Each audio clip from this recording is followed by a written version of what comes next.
Okay, well here we are. It is July 19th, 2023. Middle of the heat and humid summer here in Pennsylvania. Thought I'd show a rifle I just completed. This is a Bucks County profile. It was about a little over 3 years ago. I started for a company, QNC Construction, and my boss knew I was into muzzleloaders, and he actually bought my smoothbore, my first trade gun. He bought that gun from me, and he wanted me to build him a rifle. And I told him I wasn't interested in building a gun to sell because it'd take a lot of time, and I had built my own few guns, but I wasn't interested to build any guns to sell. So I put that thought out on my mind for quite some time, and I said I'd be willing to build a rifle for him if he wanted one. And I told him, I said, it's up to you what you want. I had Isaac Haynes kit, my 45.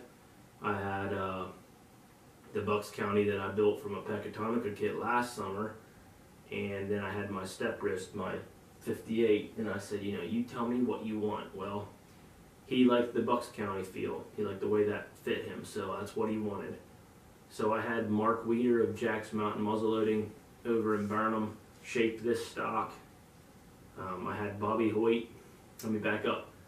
He wanted to be able to shoot the same balls out of this rifle as that trade gun, so that meant a 62 caliber rifle. So that's what I did for him. It's a 62 caliber, 42.5 inch barrel by Bobby Hoyt. It's a game twist, octagon to round, double wedding band. I put a large Siler lock on it with a single trigger, and that's a Bucks County trigger guard from Track of the Wolf, a Bucks County butt plate from Track of the Wolf, and I went with round thimbles.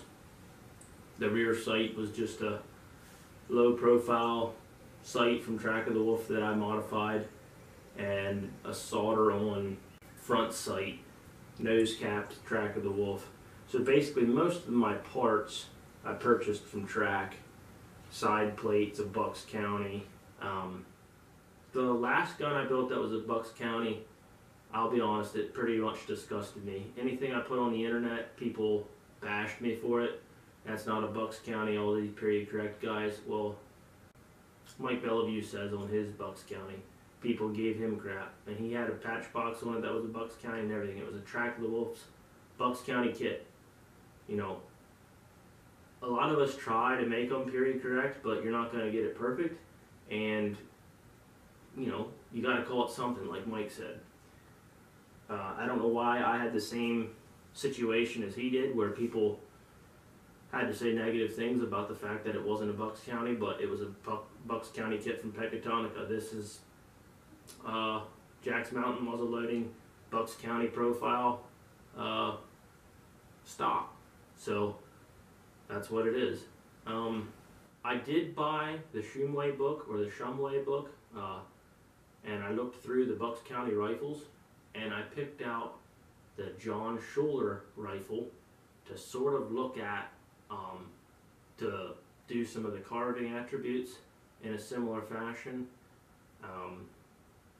That gun's pretty elaborate, but one of the cool things to me was, after reading some of the fine print, I realized that here John Shuler, after he moved away from Bucks County, built rifles in Millerstown, which is about 5 miles down the highway from me, and Liverpool.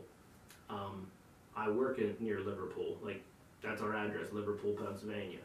So I told my boss, I said, I got some pretty cool information I'm reading in the Shumway book, and the rifle I'm building you and I'm going off of, by chance, is a gun builder that resided and built guns in our very town. Based some of my carvings off of that, and I'm not a carver.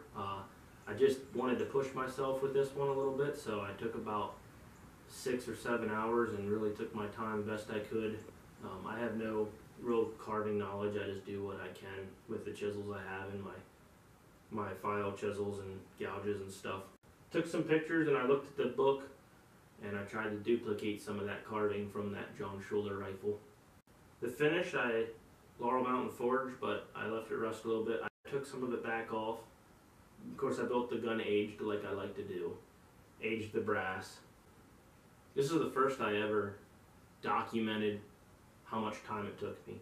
I figured I could get it built in maybe 40 hours or so. Well, I was wrong. After I counted everything up right now as it stands, I'm at 58 1/4. I think my boss will be pleased.